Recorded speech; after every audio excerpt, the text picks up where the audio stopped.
Hi there, welcome to kidsquidstudios, where it all comes together. I am Kelly, and today we're going to have to talk about what's been going on recently. I say that strangely because it's been going on since I was born, since 100 years ago, 200 years ago, all time. Aristocracy always treats people like cattle, or chattel, or some other weird discriminatory thing, okay? Before a certain year, if you weren't born of nobility, you weren't worth anything. If you didn't have a father, you weren't worth anything. Much less if you were a different race, then you weren't human, somehow. It's a little strange if you're a child and you've been raised in a specific way over another, and the way you would view these types of issues.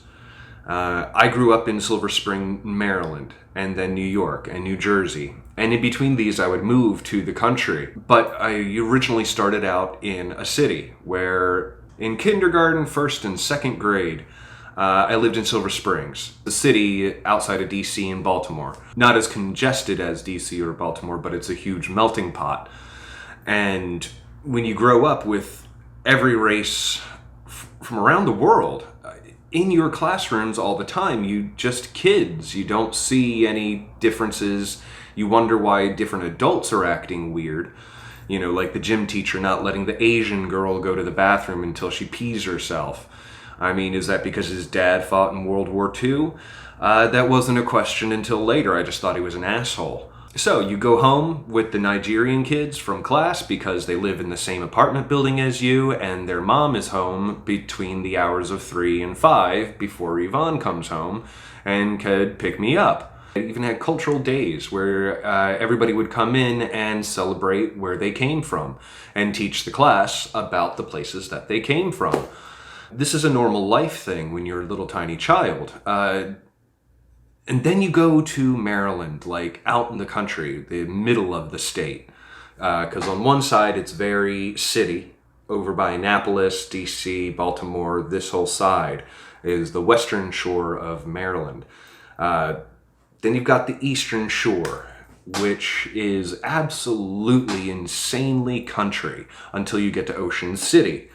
And we had moved to different towns in this whole area 2 and 3 times throughout my life. And every time, this type of environment that I was describing in Silver Spring is nowhere to be found. It's, if you're different, even if you're white, if you're different at all, they'll beat the crap out of you. They will harass you. They will talk shit about you constantly. It's unfathomable and disappointing that you think, you're growing up and you think, okay, race isn't an issue anymore. Taxation without representation is not an issue anymore. You know, this is things in the past. When it's not. It's clear and present. I think it was about second grade. Yeah, it was first or second grade that we went to war in the Gulf.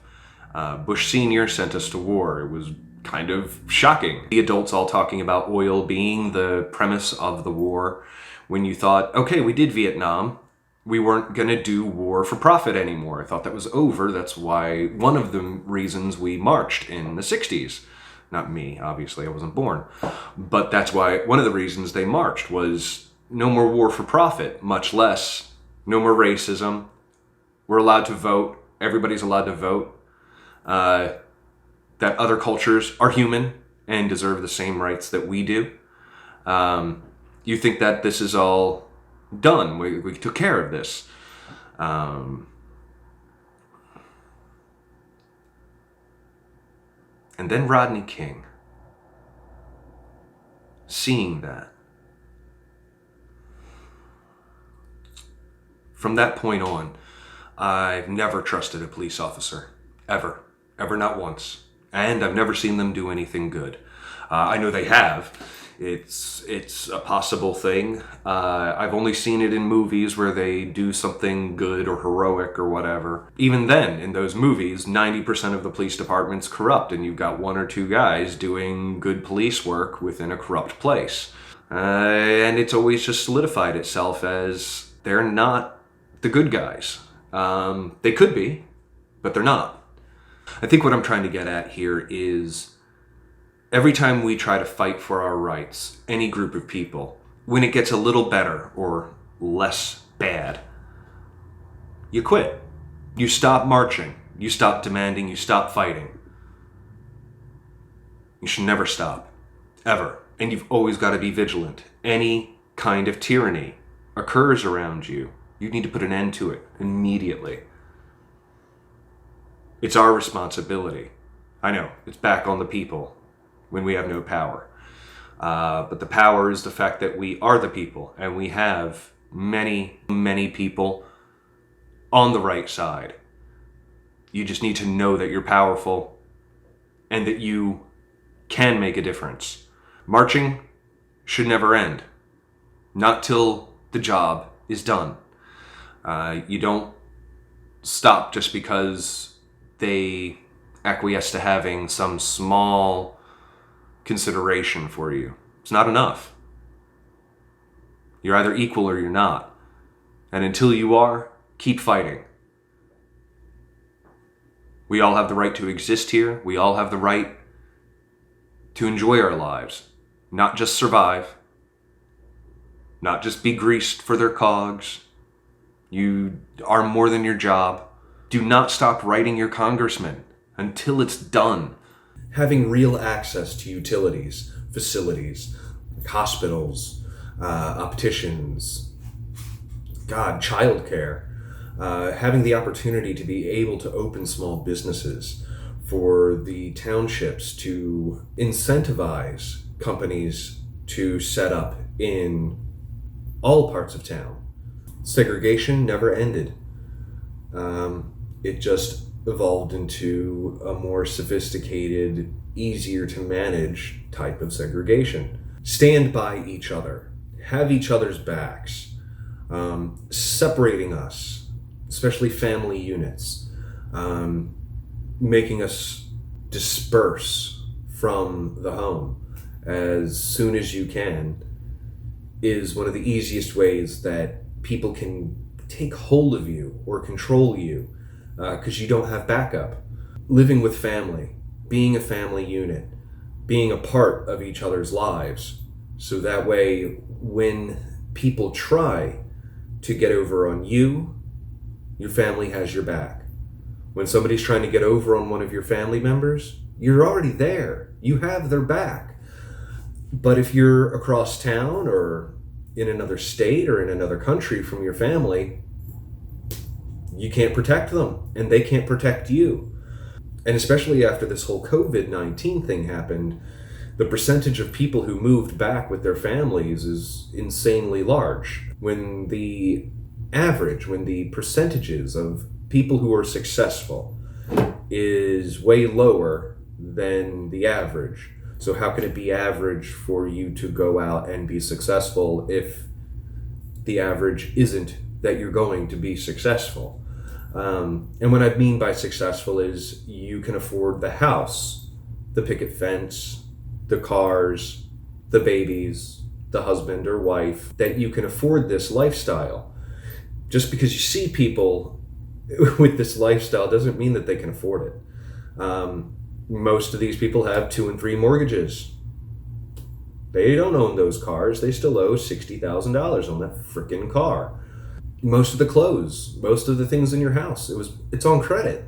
You got 10 credit cards as opposed to not. If you guys work together and only do things that you can afford to do with cash in hand, you're going to be a slave. Indentured servantry is more accurate, I guess. I'm agreeing to work for so many hours because I owe you this amount of money that you put up initially, but I'm going to have to pay you additional funds for lending me that money. You know, everybody says, oh, it's only $35 a month. When it's not. Yeah, you can pay $35 a month, but you're going to be paying for the rest of your life because the interest rate won't allow you to get out from under it. Which is, I know this sounds like a deviation, but it's not. It's more of an analogy to the fact that we're extending you certain rights because you're alive, you owe us. And that's not a fact. You don't owe them anything for the allowance to go to a grocery store, to get on a bus, to sit on a park bench, to do these things. You don't owe them anything. You've paid for it.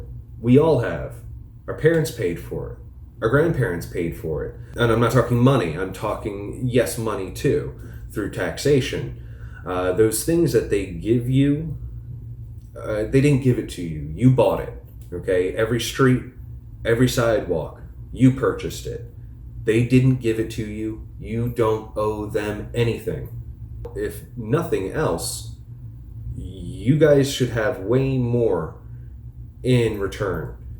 We shouldn't be seeing kids being hit by cars on the street because there's no sidewalks between different roads.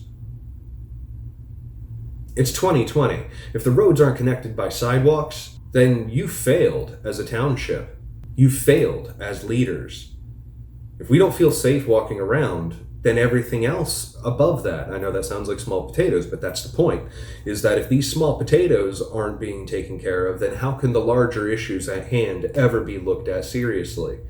And vice versa. How can we fix small things when the large issues that have always been around are still large issues? We can't have discussions about safe streets and good infrastructure when we're still fighting over the fact that you can't be black on a Friday.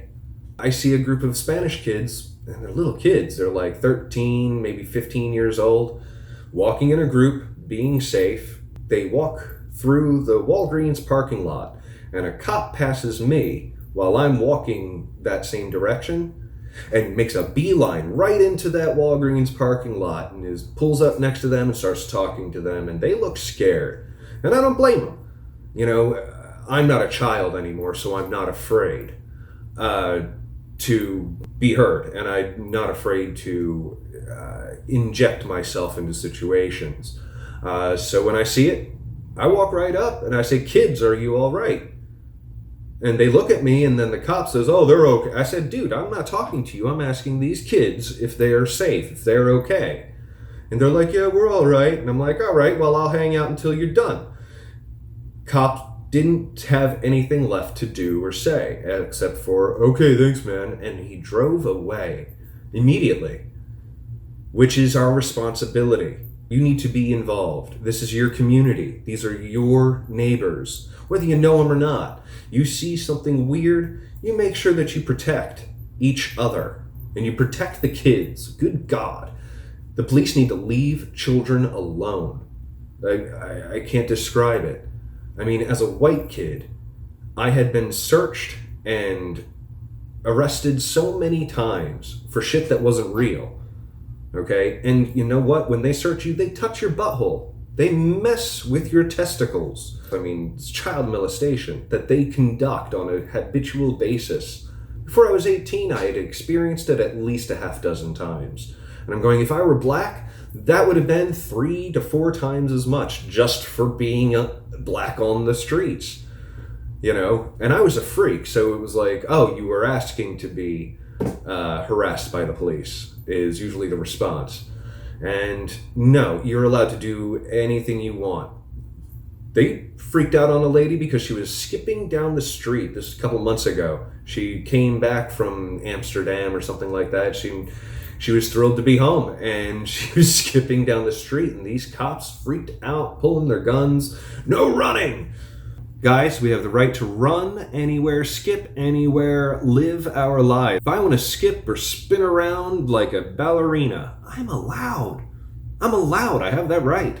Not that I want to spin around like a ballerina, but if I did have that itch, I should be able to scratch it. Spin around all I want. So I think the biggest message here is if you see yourself separate from the melting pot of the world, if you don't see yourself as part of them, you need to seek mental help right now.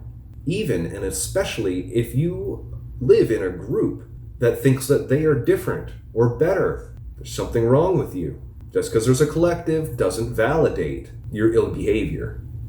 It has been, always will be, and is definitely now the time to march, to speak up. Let's not forget what we've been doing for the last number of months, and then the months before that, and the months before that. That is one of the other issues, where things fold in on each other and you can't see your past issues, and they just get left behind and you never see to them. We were dealing with the COVID-19 virus. I live in one of the most saturated states in the country. I live in Florida. It's really bad. And everybody here pretends still like nothing happened, nothing is happening. Mouth breathing on all of the fruits and vegetables. Touching everything. That is why Florida is explosive on the map when it comes to how much of the COVID-19 is taking hold here. It's really bad. When I'm saying march responsibly. Don't touch each other, don't get close to each other, but march. Demand. The biggest thing you can do right now is to write your congressman, to write your sheriff, write everybody. CC the world. So before this COVID-19 thing took hold, when we got distracted, we were dealing with the fact that they stole children and that they were locking up innocent people, removing the children from these innocent people and locking them up in cages separately. Did we forget about this? Did we come to a conclusion on any of these things? Are they still in prison? Are these children still in cages? We can't lose sight of all of the issues that go by. If we allow this to occur, then the next issue that happens is going to put the Black Lives Matter in the past, and we're going to all stop talking about it and stop marching and stop writing our congressman. We're going to stop because there's some other issue that's bigger and worse or more current. This no-knock warrant thing where black people get shot because they're black in their own homes, how dare you, has been an issue for years. Swatting. All you got to do is look up on YouTube, SWAT compilation, and you'll see tons of kids, white, black, Indian, thousands of kids, children, and young adults being swatted. In other words, dudes bust in your house through the glass doors. They bust down your front door with machine guns. Not with rubber bullets. These are fully automatic machine guns in riot gear, busting into your house because somebody online said something stupid about you being a terrorist or whatever. Where the fuck is the investigators? Where's the detectives? There's never one of these in any of these scenes. You're telling me you just busted in people's houses because of a whim? Because of rumors? You need facts before you bust in someone's house. It is the saddest thing to watch these kids getting tossed around and thrown on the ground and machine guns pulled on them in their own bedrooms for playing a video game online. My point of bringing that up is the fact that it's been a major issue. I mean, this is going back to the stop and frisk days from when I was a kid, where everybody just got stopped and touched by people that you're like, I don't even know you, man. And this is a tiny town. How am I in a tiny town where everybody knows everybody, but I don't know you as a police officer, and you don't know who I am when I walk the same street every day? And if you don't know that, you're in the wrong town. If the police officers don't know who you are, like recognize you by, the fact that you walk to the same school every day, or you go to the same job every day, you live in this apartment building, then they are in the wrong town. They need to go back to where they're from. These police officers need to be in the towns where people know them. If your neighbor is the police officer and he's patrolling your own area, it's going to be harder for him to do bad actions. In conclusion, ladies and gentlemen, fight for your rights to exist, to be on this planet, to be in the country, to go anywhere and do anything you want to do. And if that includes marching, you march.